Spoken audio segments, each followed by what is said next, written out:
Well, the fact is, China's done a better job of that than any country in the history of the world. China has lifted 728 million people out of poverty by international standards.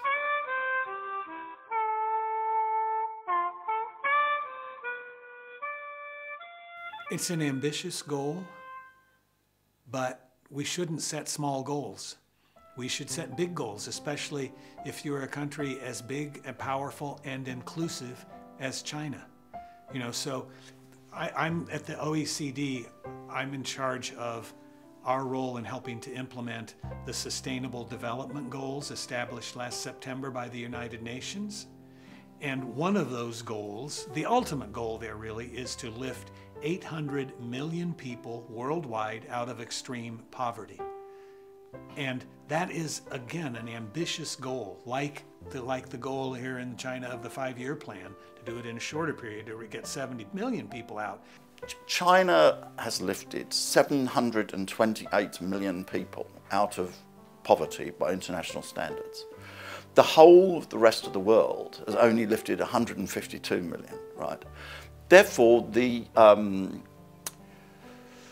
contribution to human well-being made by Deng Xiaoping is unequalled, in my opinion.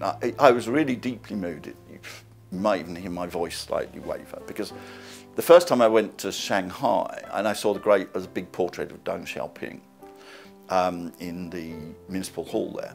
And I was so moved because I knew he'd been there, because I knew not merely what a great theorist and leader of China was, but what an enormous contribution he'd made to human well-being, and that sums up my view about him.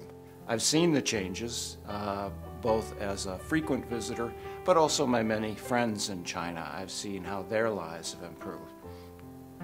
I talk a lot to foreign audiences about what's happening in China. Not only has China done a really amazing job of lifting people out of poverty, but China still faces one of the biggest challenges in history, with 20 million people every year moving to the cities.